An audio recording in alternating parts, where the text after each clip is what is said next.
میں آپ سے ایک واقعہ شیئر کرنے لگا ہوں۔ اس سے پہلے کہ ہم اس ٹیکنیک کے اوپر جائیں، استاد شاگرد ایک ویرانے میں اکٹھے سفر کر رہے تھے، اور دوران سفر ان کی خوراک ختم ہو گئی اور دور دور تک وہاں پہ کوئی چیز نظر نہیں آ رہی تھی۔ بڑے پریشان ہوئے، پیاس کی بڑی شدت ہو گئی، بھوک لگ گئی۔ تب کہتے کیا کیا جائے؟ دور ان کی نظر پڑی تو ایک جھونپڑی نظر آئی، تو انہوں نے سوچا کہ چلے چلتے ہیں، یہاں پہ جا کے دیکھتے ہیں، شاید کچھ کھانے کے لیے مل ہی جائے۔ اب وہ اس جھونپڑی میں پہنچے، وہاں پہ ایک گھر کا سربراہ، اس کی بیوی اور 3 بچے، اور ان کے پاس ایک دبلی پتلی کمزور سی گائے تھی۔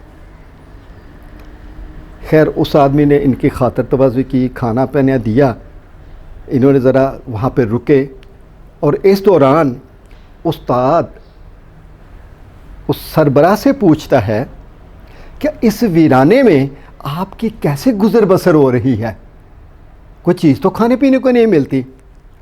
تو وہ بڑے اطمینان سے جواب دیتا ہے کہ یہ جو ہماری گائے ہے یہ دودھ دیتی ہے، اس میں سے کچھ ہم استعمال کر لیتے ہیں، اور باقی دودھ جو ہے وہ شہر میں جا کر بیچ دیتے ہیں، اور اس کے بدلے میں کھانے پینے کے لیے چیزیں لے آتے ہیں۔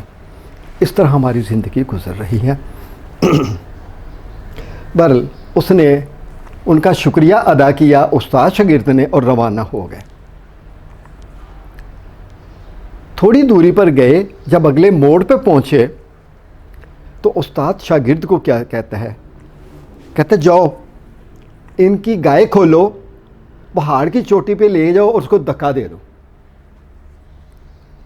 لیکن وہ خاموش رہا، کہ دل میں اس کے خیال آیا کہ یہ تو زیادتی ہو جائے گی، کہ ان کا تو دار و مدار اسی پر ہے۔ خاموش رہا۔ استاد نے پھر گھور کے دیکھا، کہ تو جاتے ہو کہ نہیں جاتے؟ کہتا اچھا جی استاد جی۔ وہ گیا، اس نے گائے کھولی، پہاڑ کی چوٹی پہ لے گیا، اس کو گرا دیا اور واپس آ گیا۔ اب وہ اپنے گھر پہنچ گئے۔ اب ہر روز وہ سوچتا، اس کو ندامت یا گلٹ کا احساس ہوتا کہ میں نے زیادتی کی ہے، وہ تو لوگ تو مر گئے ہوں گے، ان کا تو سارا دار و مدار اس گائے پر ہی تھا۔ اب ایک دفعہ موسم بہار میں اس کا یہ احساس شدت اختیار کر گیا، اور اس کے دل میں خیال آیا کہ میں جا کے دیکھوں کہ کیا بنا ہے۔ یقیناً وہ یا کسی شہر میں جا کر کسی گلی کے کونے پر بھیک مانگ رہے ہوں گے، یا مر چکے ہوں گے۔ گھر سے نکلا، نہ رہا گیا، نکلا اور وہاں پہ گیا۔ جب وہاں پہ پہنچا تو وہاں پہ منظر ہی کچھ اور ہے۔ وہاں پہ ایک خوبصورت محل بنا ہوا ہے اور سارا کچھ۔ بڑا پریشان ہو گیا کہ میں غلط جگہ پہ تو نہیں آ گیا۔ اور وہ اسی دور کا ایک آدمی وہاں پہ مل گیا، راہگیر تھا، جاتے ہوئے اس سے پوچھتا ہے کہ یہاں پہ کچھ لوگ جھونپڑی میں رہتے تھے۔ کہتے ہیں ہاں یہ محل انہی کا ہے۔ اور یہ اندر چلا گیا، گھنٹی دی، اندر گیا اور دیکھ کے حیران رہ گیا کہ اوپر ڈش انٹینا لگا ہوا ہے، گیراج میں پریڈو ہے، ٹھیک ہے، اور اندر باربیکیو ہو رہا ہے۔ اور جب اندر گئے تو اس سے ملا تو اس نے پہچان لیا۔ اس نے کہا کہ آپ وہی ہیں؟ کہتا جی ہاں۔ کہتے آپ شاگرد ہیں؟ کہتے جی ہاں۔ تو بڑا دیکھ کے حیران ہوا کہ گھر میں ہر نعمت موجود ہے۔ تو اس سے پوچھتے ہیں کہ یار اتنے تھوڑے عرصے میں آپ کیسے بن گئے ہیں، اس منزل تک کیسے پہنچ گئے ہیں؟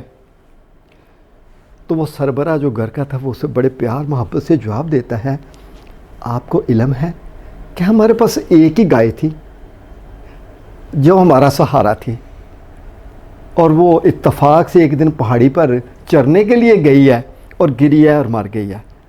اب ہمارے پاس زندہ رہنے کے لیے کچھ نہیں بچا تھا، تو پھر ہم نے کہا کہ کچھ اور کام کرتے ہیں، اور جب ہم کام کرنے لگے تو ہم خود بھی نہیں جانتے تھے کہ ہمارے اندر کتنی سکلز ہیں، کتنی صلاحیتیں ہیں، اور جب آپ نے کام کرنا شروع کیا تو ہمارے راستے کھلتے چلے گئے۔ بعض اوقات ہماری زندگی میں یہ انحصار جو ہوتا ہے اس قدر امپورٹنٹ ہوتا ہے کہ ہم اس کو چھوڑنا نہیں چاہتے، جس کی وجہ سے ہماری زندگی میں تبدیلی نہیں آتی۔ اور یہ انحصار، یہ ڈپینڈنسی کسی چیز پر، کسی انسان پر، کسی دوسرے انسان پر، کسی چیز پر، حالات پر، یا آپ کی منفی سوچ پر ہوتی ہے، جس کو چھوڑنا ضروری ہے۔ تو پھر آج آپ کو یہ فیصلہ کرنا ہوگا کہ آپ نے اس گھائے کو دھکا دینا ہے، اس کو پھینکنا ہے۔ Don't depend any body, don't depend. Dependency جو ہے یہ ہمیں آگے گرو نہیں کرنے دیتی، اور اس ڈپینڈنسی کو ختم کرنے کے لیے میں آپ سے NLP کی ٹیکنیکس جو ہے وہ شیئر کر رہا ہوں، اور آگے بھی کرتا چلا جاؤں گا تاکہ کوئی ڈپینڈنسی باقی نہ رہ سکے۔